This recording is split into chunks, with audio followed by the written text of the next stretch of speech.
दोस्तों नमस्कार। मुश्किल यह नहीं है कि प्रधानमंत्री के भाषणों से इस देश की गरीबी और बेरोजगारी गायब क्यों हो गई। मुश्किल यह भी नहीं है कि प्रधानमंत्री ने खुले तौर पर इसका ऐलान कैसे कर दिया कि 13.5 करोड़ गरीब इस दौर में कम हो गए हैं। मुश्किल यह भी नहीं है कि प्रधानमंत्री बेरोजगारी का जिक्र नहीं करते, लेकिन मुद्रा योजना और स्टार्टअप के जरिए कितनों को रोजगार मिल गया और उसके आंकड़े कितने बड़े हैं यह सब खुलकर बताने लगे हैं। दरअसल मुश्किल यह है कि बीजेपी का कार्यकर्ता जमीन पर नहीं है, आरएसएस का स्वयंसेवक जमीन पर है, और जिन राज्यों में चुनाव होने हैं वहां पर संघ का अपना नेटवर्क बड़ा मजबूत है। वो चाहे मध्य प्रदेश हो, चाहे राजस्थान हो, चाहे छत्तीसगढ़ हो और चाहे तेलंगाना ही क्यों ना हो, इन तमाम जगहों पर आरएसएस की मौजूदगी है। और आरएसएस का स्वयंसेवक जमीन की उस परिस्थिति को बाखूबी समझ रहा है कि गरीबी का मतलब होता क्या है और बेरोजगारी किस तरीके से युवाओं को परेशान किए हुए है।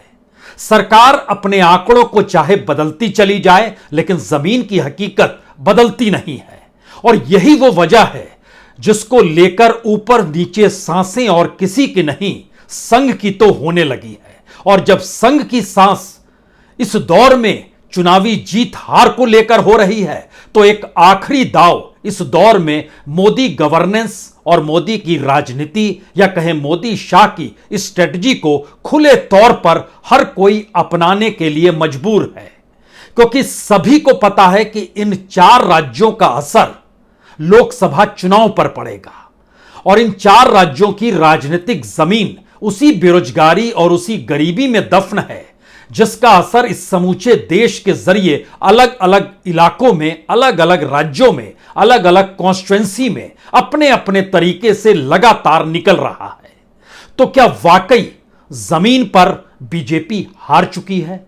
क्या वाकई जमीन पर लोगों के भीतर जो गुस्सा है वह इस बात को लेकर है कि प्रधानमंत्री जिन हवाई बातों का जिक्र कर रहे हैं उसका जनता से कोई मतलब, कोई सरोकार है ही नहीं? स्थिति है क्या? और जब इस बात का जिक्र आरएसएस के भीतर बैठे स्वयंसेवक राजस्थान, मध्य प्रदेश और छत्तीसगढ़ की उस हवा को समझते बूझते हुए निकालना शुरू करते हैं कि उनकी शुरुआत कहां से कैसी होनी चाहिए, तो वह उन्हीं लोगों से टकराते हैं जो इन 3 राज्यों के भीतर इन 2 परिस्थितियों से लगातार जूझ रहे हैं।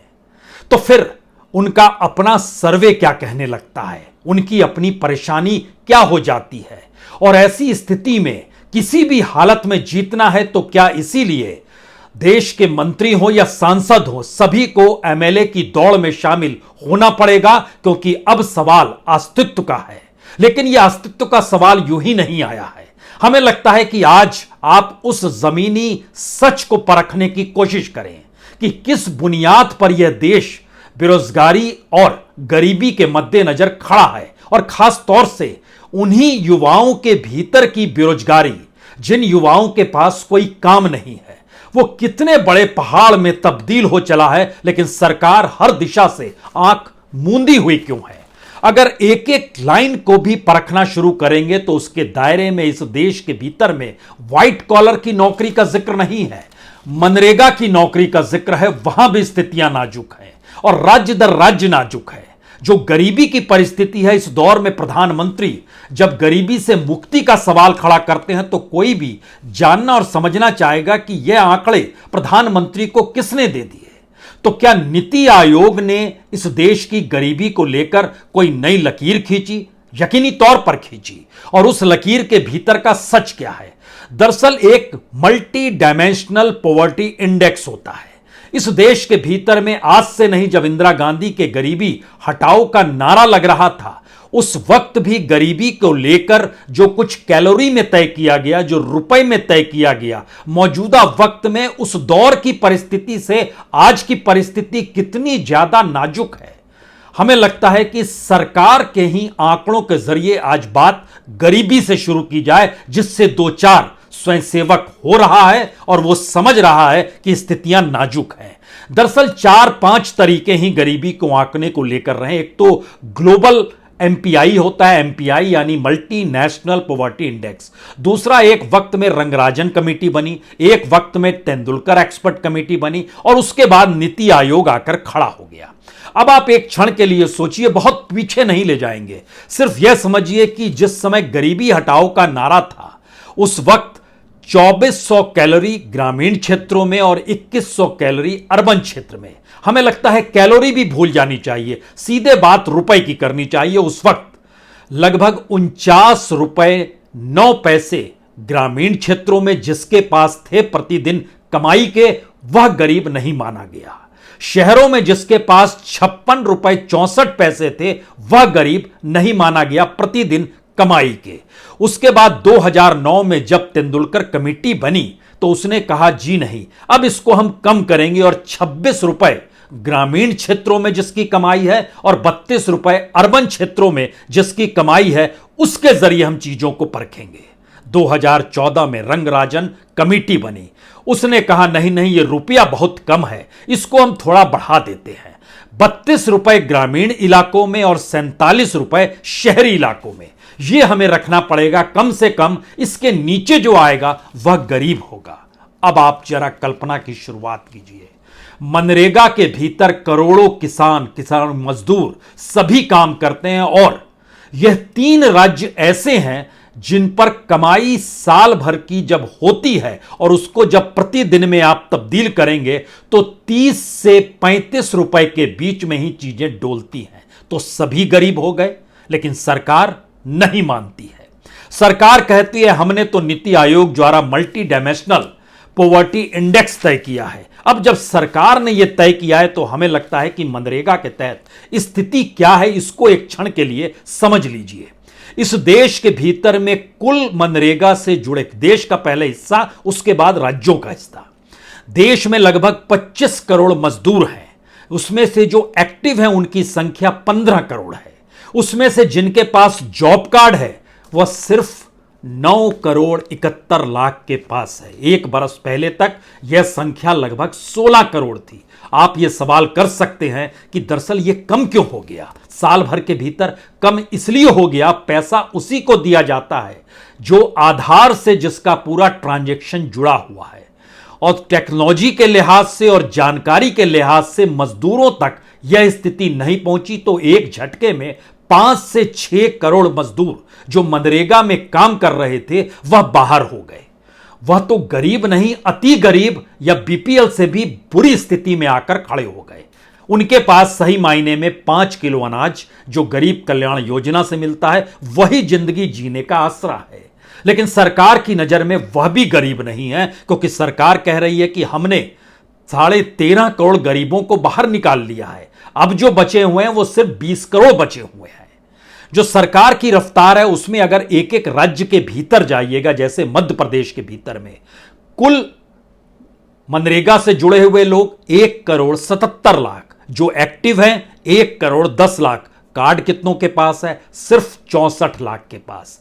यानी उससे कहीं ज्यादा 1 करोड़ लोग कहां पर काम कर रहे हैं, किन परिस्थिति में जी रहे हैं, सरकार आंख मूंद लेती है। राजस्थान के भीतर 2 करोड़ 30 लाख वर्कर्स मनरेगा से जुड़े हैं। सरकार कहती है एक्टिव सिर्फ 1 करोड़ 36 लाख है, लेकिन जॉब कार्ड कितनों के पास है? सिर्फ 88 लाख लोगों के पास। यानी यहां पर भी बड़ी स्थिति में और तकरीबन 50 लाख से ज्यादा मजदूर यहां पर भी जो एक्टिव हैं उनके पास काम नहीं, और अगर इनको जोड़ दीजिएगा टोटल वर्कर में तो फिर यहां पर 1.5 करोड़ के लगभग के पास काम नहीं है।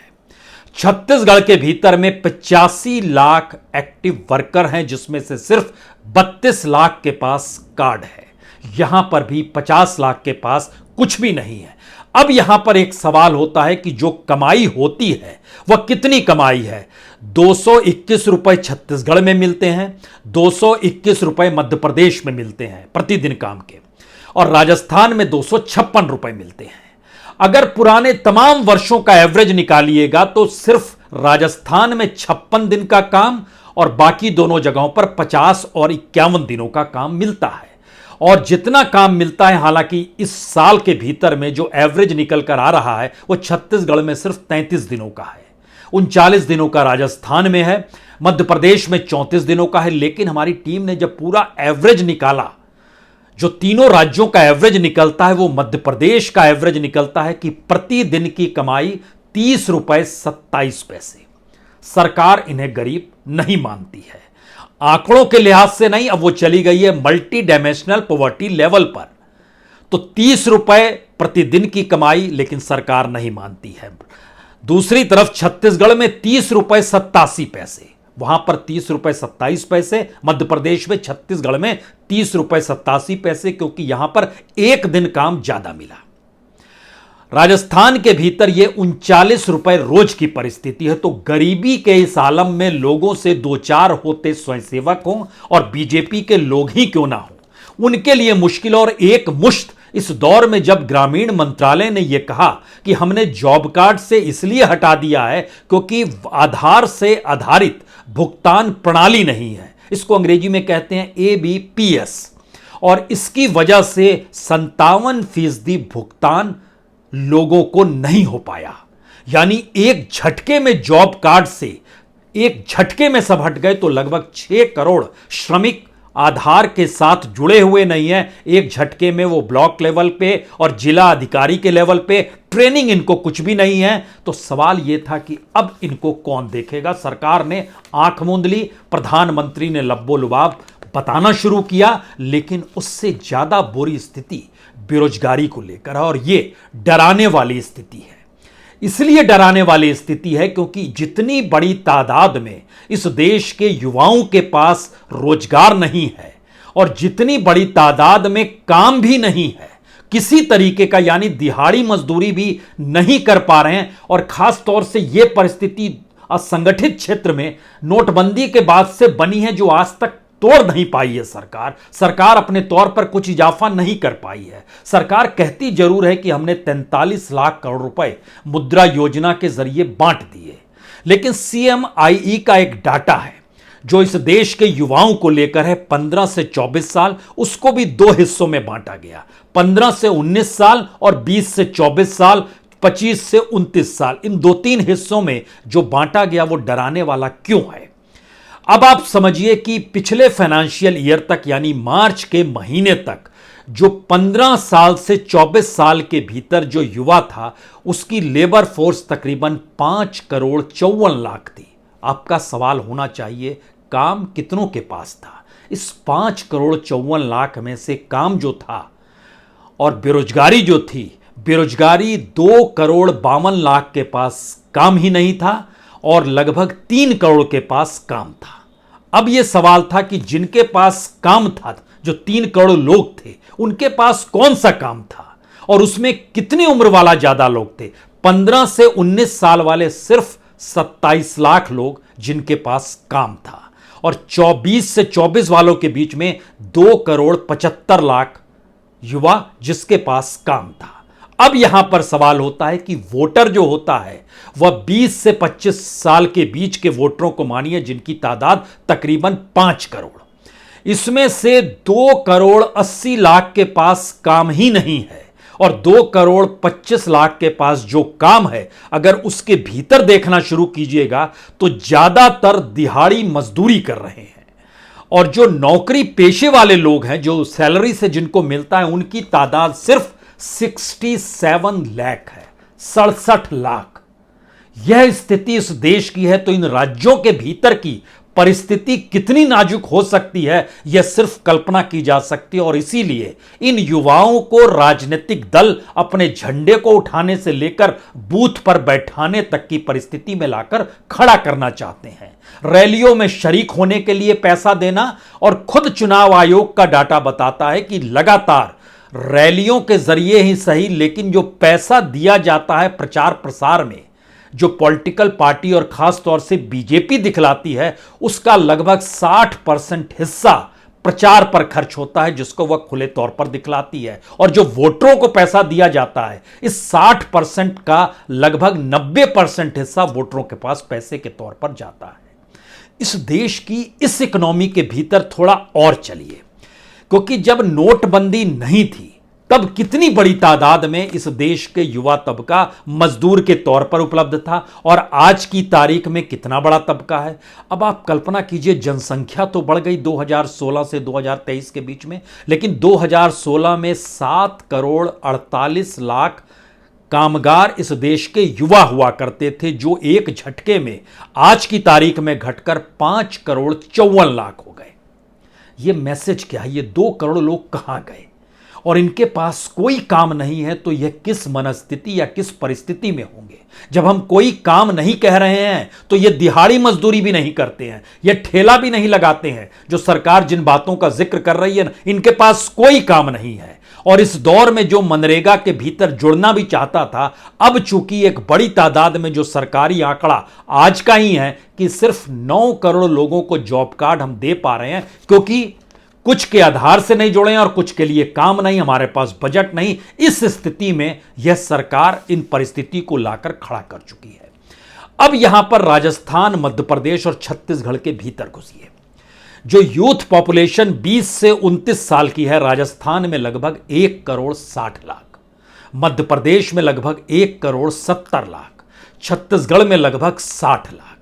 यह यूथ पॉपुलेशन के पास कितना काम होगा और कितनों के पास काम नहीं होगा, यह सिर्फ इससे समझिए कि 47% के पास कोई काम नहीं है। एक लिहाज से आधा लगभग इनमें से पूरी तरीके से बेरोजगार है, जिसके पास कोई काम नहीं है। सिर्फ 12% ऐसे हैं जो कि सिर्फ सैलरी ले पाते हैं, यानी उनके साथ सोशल सिक्योरिटी जुड़ी हुई है, जहां पर इलाज हो जाए, एजुकेशन की बात होने लगे, यहां पर कोई सिक्योरिटी बाकियों के पास है ही नहीं। तो क्या एक ऐसी परिस्थिति में इस देश का ग्रामीण और शहरी युवा दोनों जा चुका है, जहां गरीबी और बेरोजगारी की परिस्थिति से सरकार आंख बंद करना चाहती है, लेकिन यहां की राजनीति बतलाती है कि लोगों के भीतर का गुस्सा है। आप यहां पर एक सवाल और खड़ा कर सकते हैं। यह सवाल छत्तीसगढ़ और राजस्थान का है, जहां कांग्रेस की सरकार है। तो आप कहेंगे कि यह तो अगर मध्य प्रदेश में बीजेपी की सरकार कटघरे में है, तो इन राज्यों में भी राज्यों की सरकार कटघरे में होगी। मुश्किल यह नहीं है आरएसएस की। आरएसएस के स्वयंसेवक और इस देश के भीतर एक ही पॉलिसी चलती है, जो सोच प्रधानमंत्री मोदी के जरिए लाई गई, क्योंकि तीनों राज्यों के चुनाव में एक ही चेहरा प्रधानमंत्री मोदी का बीजेपी की तरफ से रहेगा। और इस दौर में डबल इंजन की सरकार को कहना और केंद्र की नीतियों का बखान लगातार प्रधानमंत्री के जरिए करना, उसने इन तमाम फैक्ट्स को ढक लिया कि राज्य सरकारें कहां पर फेल होती है। और जब राज्य सरकार जहां पर फेल होती है, वहां पर केंद्र सरकार किसी तूफान की तरह एक के बाद एक पन्ने बतलाती है। बोलती है मुद्रा योजना 48 लाख करोड़ रुपया, अच्छा, और रोजगार स्टार्टअप 1 लाख से ज्यादा स्टार्टअप, और क्या चाहिए, गरीबी 13.5 करोड़ को हमने बाहर कर दिया।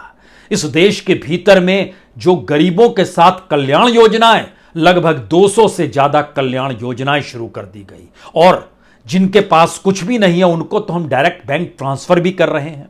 और बैंक ट्रांसफर की स्थिति यह हो चली है इस देश के भीतर में कि हमने इतना पैसा इनको दे दिया है और जनधन योजना के तहत चीजें क्रिएट की है, लेकिन उसको जब एनालिसिस करने लगिएगा तो पता चलेगा कि प्रति खाते 4,000 रुपए से ज्यादा पैसा बढ़ता ही नहीं है। यह ओवरऑल एवरेज की स्थिति है।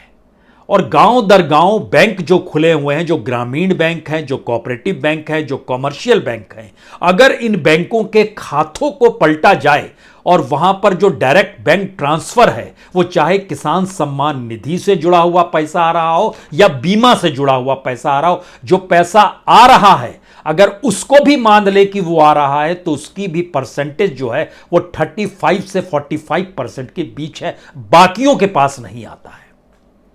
या फिर वो अप्रप्ट वे में रैंडमली कभी इनके पास आता है और 2 किस्त उनके पास नहीं आती है, चौथी किस्त इनके पास आ जाती है। इस तरीके की परिस्थिति के भीतर इसको हम लूट कहें या इसको हम टेक्नोलॉजी के साथ जुड़ी हुई एक नए सिस्टम की लूट कहें, जो कहना है कह लीजिए, लेकिन इन इलाकों के भीतर का मुश्किल सबब इसलिए बड़ा हो गया क्योंकि यूथ एम्प्लॉयमेंट की जो परिस्थिति थी और जो लेबर पार्टिसिपेशन था, अगर एक क्षण के लिए 2016 2016 में अनएम्प्लॉयमेंट 29% था। इन युवाओं को लेकर हम सिर्फ जिक्र कर रहे हैं, और 2023 में यह बढ़कर 45.4% हो गया। आज की तारीख में यह 47% है। जो पार्टिसिपेशन था लेबर का, जिनको काम मिल जाता था, वह 29.4% को काम मिल जाता था 2016 में, और आज घटते घटते यह 18% पर आ गया है। इतनों को ही काम हम दे पाने की स्थिति में है। इस नाजुक परिस्थिति के भीतर में एक सवाल यह भी होना चाहिए कि जो बड़ी तादाद में इस देश के भीतर में लगभग 9 करोड़ से ज्यादा युवा हैं, वो क्या करेंगे? यही वो सवाल है जो आरएसएस को डरा रहा है, और यही वो सवाल है जो बीजेपी को भी डरा रहा है, क्योंकि लोकसभा का चुनाव लगा हुआ है और यह मुद्दे इस देश के भीतर में चुनाव नहीं, जरूरतों को देखते हैं, और चुनाव के मद्देनजर उस राष्ट्रीय पार्टी को देखते हैं जिन्होंने इसको पॉलिसीगत तरीके से बनाया है। यानी उन्होंने ही कहा गरीबी दूर हो गई, उन्होंने ही कहा इस दौर में रोजगार मिल गया, उन्होंने ही कहा हमने लाखों करोड़ रुपए बांट दिए। अब इसी से बच जाते हैं बघेल और गहलोत, और यही वो परिस्थिति और यही वो ट्विस्ट है जो आरएसएस समझ पा रही है, छत्तीसगढ़ के भीतर भी और राजस्थान के भीतर भी। और इसीलिए जमीन कुछ इस तरीके से खिसकी हुई है कि उसको यह एहसास हो चला है कि सिर्फ प्रधानमंत्री के भाषणों से जीत कैसे मिलेगी। एक सवाल तकरीबन 2-3 महीने पहले प्रधानमंत्री के चेहरे को लेकर जब कहा गया था कि सिर्फ इस चेहरे के आसरे जीत नहीं मिल सकती है, तब लोग नहीं समझ पाए थे कि चेहरे का मतलब होता क्या है, क्योंकि चेहरा तो टेलीविजन पर होता है जहां बहुत शानदार चकाचौंध तस्वीर उभर कर आती है, लेकिन उसके भीतर अब धीरे धीरे बात जब खुल रही है तो चेहरे का मतलब था कि उसके साथ जुड़ी हुई गवर्नेंस, उसके साथ जुड़ी हुई इकोनॉमिक पॉलिसीज, उसके साथ जुड़ी हुई वो तमाम वेलफेयर योजनाएं, और उसके साथ जुड़ी हुई इस देश के वह इशू जो गांव गांव शहर शहर बड़े होते चले जा रहे हैं। और हर बार प्रधानमंत्री अगर आकर कहते हैं सब अच्छा है, शानदार है, तो सवाल उन्हीं लोगों के बीच खड़ा होता है, अब वो किससे मांग करें कि अच्छा कर दीजिए। और जब मांग नहीं हो सकती है तो राजनीतिक तौर पर परिस्थितियां करवट लेने लगती है, और इसी का लाभ कांग्रेस को मिल रहा है। बहुत बहुत शुक्रिया, बहुत बहुत शुक्रिया।